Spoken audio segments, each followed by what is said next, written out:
Praise the Lord. सबको जय मसीह। एक बार फिर से आपको आपके अपने चैनल मसीही समाचार में स्वागत करते हैं।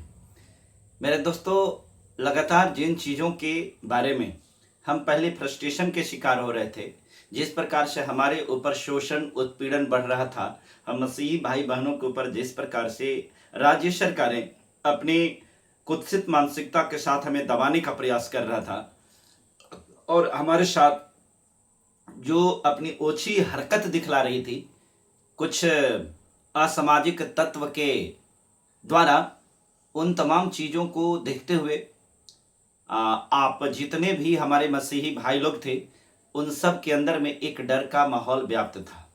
आज हम इस वीडियो में आपको चर्चा करेंगे और बताएंगे कि किस प्रकार से जब एक व्यक्ति खड़ा होता है और जब वास्तव में परमेश्वर की सेवा के लिए कोई दिल से अपने आप को डेडिकेट कर देता है, समर्पित कर देता है, समर्पण कर देता है, और परमेश्वर जब उसको इस्तेमाल करने लगता है, तो एक को खड़ा होने के बाद भी कितने लोगों को परमेश्वर खड़ा करता है, इसका कोई ठिकाना नहीं है। आप इस बात को अगर देखना चाहते हैं तो देख लीजिए बाइबल में। जैसा कि आप सबको पता है कि यीशु मसीह परमेश्वर के पुत्र थे, उनके 12 चेले थे। 12 चेले के साथ में जिस प्रकार के परसिक्यूशन हुआ, जिस प्रकार से उनको मारा गया, वो आपको किसी से छुपा हुआ नहीं है।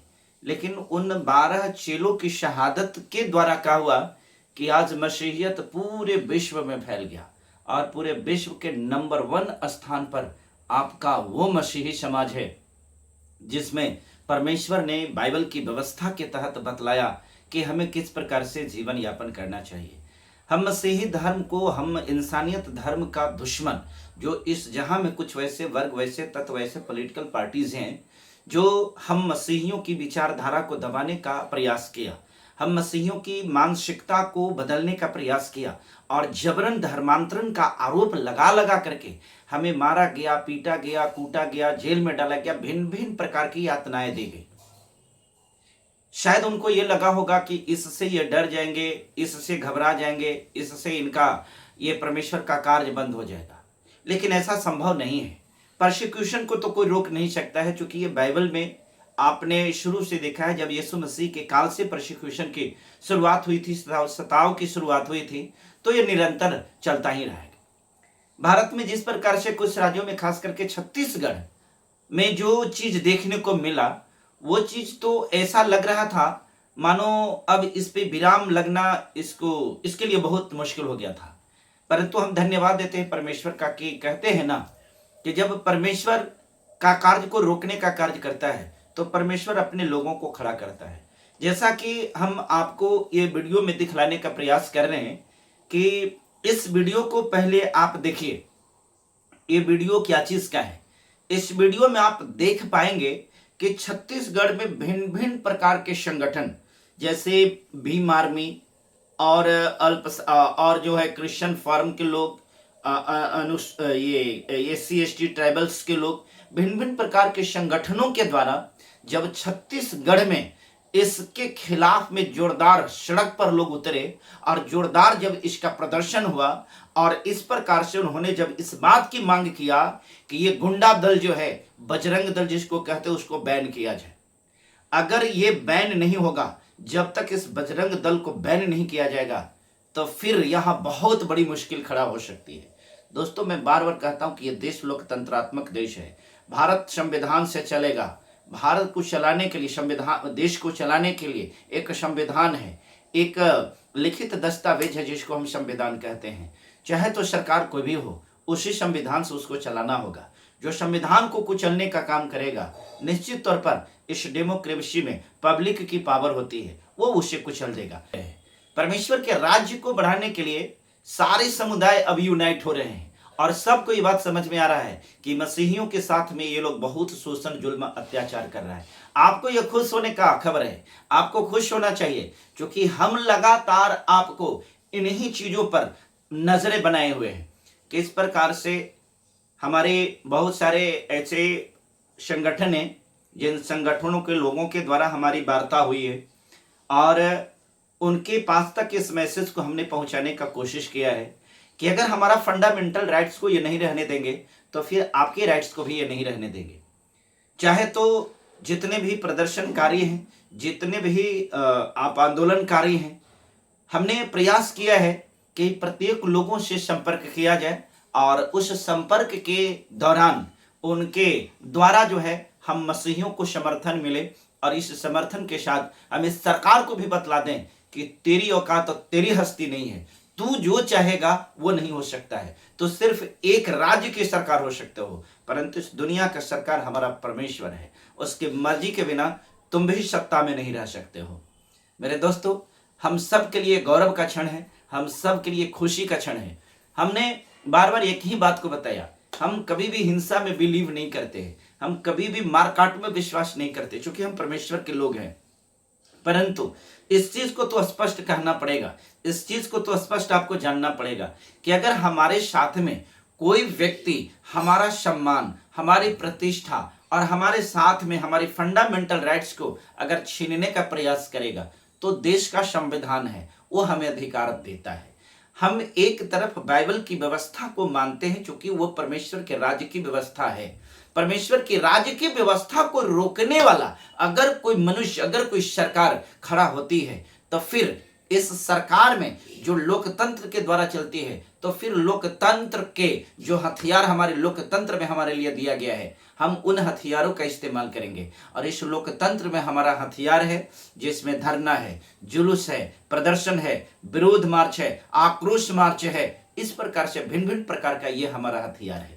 हम आत्मिकता में हमारी रूहानी ताकत है, आत्मा हमारा, पवित्र आत्मा हमारा ताकत है और हमारा हथियार है। परंतु इस लोकतंत्र में, इस राजनीति में, इस देश में हमारा हथियार जो है ये है। हम इसके बल पर सरकार को झुका सकते हैं, इसके बल पर हम बहुत कुछ कर सकते हैं। तो दोस्तों, आज हम इस बात को फिर एक बार कहने में अपने आप को गौरवान्वित महसूस कर रहे हैं कि आप हमारे इस अभियान का हिस्सा बने हैं, आप हमारे इस अभियान में हमारा साथ दे रहे हैं। इसका मतलब आप मेरा साथ नहीं, बल्कि आप परमेश्वर के साथ दे रहे हैं। परमेश्वर के राज्य धर्म को बढ़ाने के लिए आप काम कर रहे हैं। परमेश्वर का वचन कहता है कि तू व्यर्थ में चिंता करके क्यों कहते हो कि क्या खाएंगे, क्या पिएंगे, क्या पहनेंगे, है ना। पहले तू हमारे धर्मराज का खोज कर, तेरे लिए ये सारी वस्तुएं भी मिल जाएंगे। तो मेरे दोस्तों, सबको ये मालूम है हम परमेश्वर के कार्य करने की जिम्मेवारी हम सबकी है। जिसके पास में परमेश्वर ने जो वरदान दिया है, उस वरदान के अनुसार उसे सेवा करना चाहिए। परमेश्वर ने मुझे ये ताकत दिया है, परमेश्वर ने मुझे ऐसा बनाया है, इसलिए मैं लोगों को अवेयर कर रहा हूं, इसलिए मैं लोगों को स्टैंड कर रहा हूं। क्योंकि आपको मालूम है यीशु मसीह के 12 चेले थे, 12 चेला समान नहीं था। पतरस के बारे में आपको मालूम था, जब यीशु मसीह को पकड़ने के लिए सैनिक आया था तो तलवार निकाल करके उसके कान को काट दिया था। हालांकि अलग बात है, यीशु मसीह ने उनको डांटा था और फिर उसी समय यीशु मसीह ने उसके कान को जोड़ा था, क्योंकि यह परमेश्वर की महिमा के लिए था। इसका मतलब ये बात साबित करता है कि यीशु मसीह के चेले भी अपने डिफेंस, अपने सुरक्षा के लिए अपने चीजों को, उन चीजों को जरूर रखा करते थे। मैं ये नहीं कह रहा हूं कि आपके पास में इस प्रकार की असलाह होनी चाहिए, परंतु मैं इतना जरूर कह रहा हूं कि आपके पास में प्रोटेक्ट करने के लिए, आपके पास में अपनी सुरक्षा के लिए, अपने जान, अपने माल, अपनी प्रतिष्ठा, अपने इज्जत के लिए, इन तमाम चीजों को बचाने के लिए आपको सोचना पड़ेगा।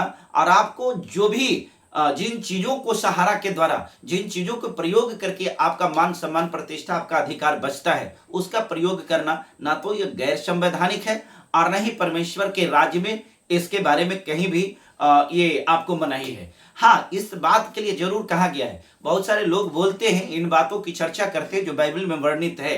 कहते देखिए, बाइबल के बहुत सारे वचन जो है भिन्न भिन्न अलग अलग संदर्भों में वर्णित है और उनका प्रयोग हर परिप्रेक्ष्य में एक जैसा प्रयोग नहीं होता है। बहुत सारे जगहों पर मैंने देखा है कि जैसे बाइबल में ये बात को बताई गई है कि स्त्रियों का सिर उघार नहीं रहना चाहिए, परंतु उन जगहों पर जहां पर महिला साड़ी नहीं पहनती है, वहां पर बहुत सारी स्त्रियां जो होती हैं उनका सिर उघार ही रहता है। तो ऐसा नहीं होता है, उन परिप्रेक्ष्य को देखा जाता है कि किस परिप्रेक्ष्य में यह वचन को कहा गया है। अब दाऊद के बारे में दाऊद तो कहता है कि चाहे तो सेनाओं का, चाहे तो हमारे पास में कितनों भी बड़ा सेना आ जाए, कितनों भी बड़ा जंग छिड़ जाए, हम कभी भी उससे डरने वाले नहीं हैं, क्योंकि हमारे संग और साथ परमेश्वर है। अब इसका संदर्भ अलग है। आपको यह भी मालूम होगा कि वही दाऊद ने गोलियात को मारा था।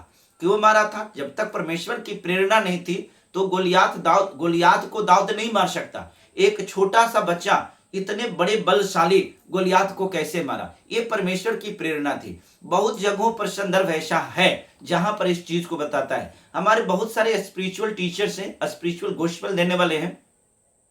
मैं किसी गोस्पेल देने वाले की उनकी भावना, उनकी अवधारणा, उनकी सोच, चूंकि परमेश्वर ने उनके माइंड में इसी प्रकार से वचन को दिया है, उनको समझने के लिए इसी प्रकार से इंस्पायर किया है।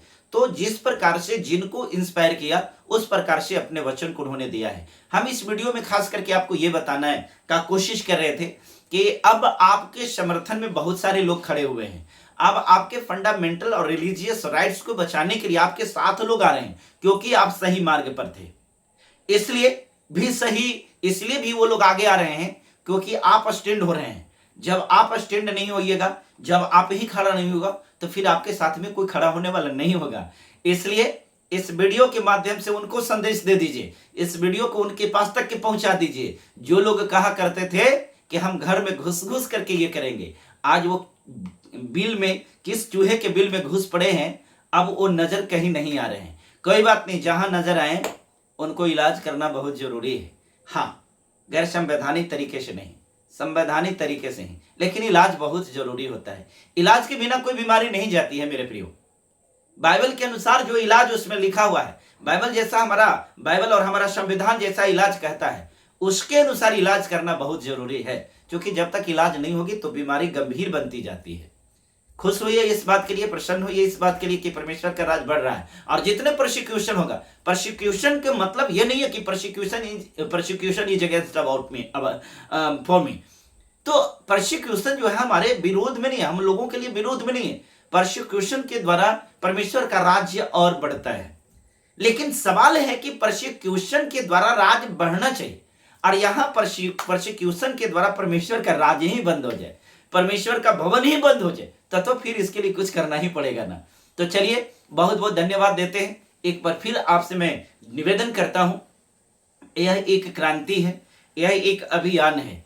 इस अभियान का हिस्सा आप भी बनिए। और अगर हमारे इस चैनल को सब्सक्राइब नहीं किए हैं तो सबसे पहले चैनल को सब्सक्राइब कर लीजिए, और वीडियो को प्रत्येक व्यक्ति के पास, देश से लेकर के विदेश तक इसको जरूर भेजिए, ताकि विदेश में भी ये पता चले कि भारत में मसीहियों के साथ जो लोग कर रहा था, कुछ खास तबके के लोग कर रहा था, उसको मसीही समाज के लोग भारत में कैसे जवाब दिया है, ताकि ये एक मिसाल कायम हो और कोई दूसरा स्टेट इस प्रकार की हिमाकत ना करे।